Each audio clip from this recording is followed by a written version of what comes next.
So now the question is, what is the basic principle of encoding spatial information? We have, during detection, in the presence of a gradient, we have a spatially varying resonance frequency. So the Z field is equals to B0 plus gamma gx times x. And so if we plot this as a function of x, we have the magnetic field here and here, it increases, etc. So that's gamma bz over x.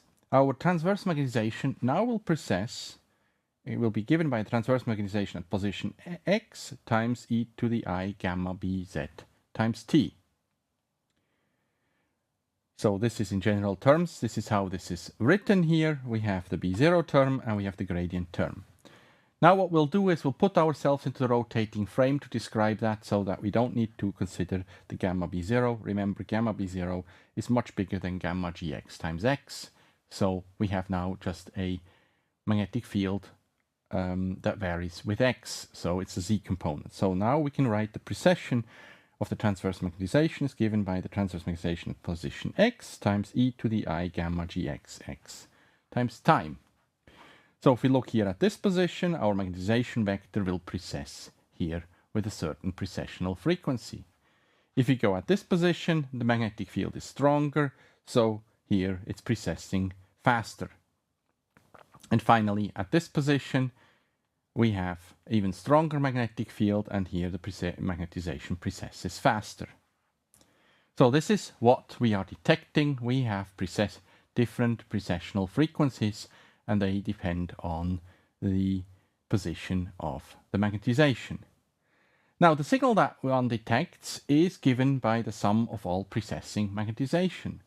So what we now have to do is, to get the signal as a function of time, we have to integrate over the object here along x, the magnetization at time 0 at a position x, times the evolution term here. So that's the phase evolution, and here we're basically saying that the real part is, for example, corresponds to the x component of the transverse magnetization and the imaginary, the y component. So we'll do this integration over position. So what does this equation resemble? Have you seen a similar equation already? Does it ring a bell? How about this equation? Does that ring a bell? You have most likely come across this type of equation, and that's an inverse Fourier transform. Essentially, looking at a signal that we are detecting is the inverse Fourier transform of the magnetization as a function of frequency. And here frequency and position, they are linked through this equation, linearly linked to that. So this is a Fourier transformation of the object's magnetization that we detect. So we can rewrite this equation that we have here. I will write it as S of k, which is proportional to the integral over the object, magnetization again at time 0, times e to the I kx dx. So, and here we're using the term k for k-space. This is the conjugate or pair variable to position x. So here they are, x and k are linked through Fourier transformation. They are the Fourier pair, like in this example, omega and t are the Fourier pair. So if we take now the Fourier transformation of the signal that we record with time, or we can also say that we record as a function of k-space, this gives us the magnetization along x. If we write this now for a 2D object, then the magnetization at a given position x that we observe, so we obtain Fourier transformation of this, we obtain m of x, and this m of x, if we look at a two-dimensional object, is then given by the integral of the magnetization in x and y along y, because we cannot distinguish in the y direction the position if we apply a gradient along x. Now this equation, does that look familiar? You have certainly seen it in the first part of this course. We have introduced it for computed tomography, and this is a radon transform. So in principle, I could stop here and say, well, once, like I've said before, once we see that the signal corresponds to that of a radon transform, we know we can reconstruct an image with back projection. So in principle, the reconstruction can be done here as in computed tomography. However, this is not the general case, and I will not stop here the lecture for this week, and we will go into the way that the images are reconstructed.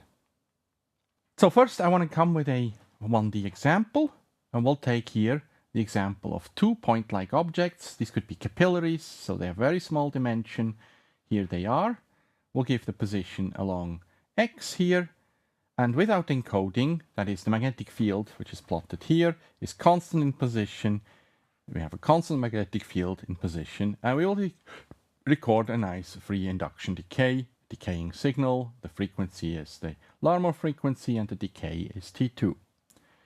Now, if we apply a coding, then the magnetic field varies linearly with space, and we'll take here the encoding along X. So we have applied a gradient along X, so it's a spatially varying magnetic field, and this produces now a oscillation of 2 frequencies. We have 2 capillaries, 2 positions. We'll assume they're point-like, so they're 2 very well-defined frequencies. This gives a beating pattern of 2 frequencies, and that typically looks like this. Now, if you imagine you have a more complex object, it is not so obvious just to see from the signal that's recorded what is being observed. So what is done now is we apply the Fourier transformation, that is, we decompose the signal into its frequency components. That's what Fourier transformation does for you. So we'll take the signal, Fourier transform it. Here we get a single resonance. We have a constant magnetic field. We have no information on the position. And in the presence of a spatially varying magnetic field, we're getting 2 peaks, 2 resonance positions according to 2 frequencies according to the position of these 2 capillaries in this example. And so these projections that we obtain, like I've said before, we could in principle reconstruct the image using back projection.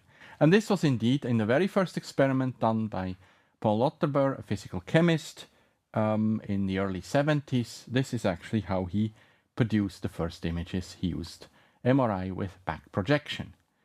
The other person that is noteworthy to mention, also in the early 70s, took a different approach. That was a physicist, Sir Peter Mansfield. And Paul Lotterbur and Sir Peter Mansfield, they shared the Nobel Prize in Physiology and Medicine in 2003 for their groundbreaking work in making imaging possible with magnetic resonance.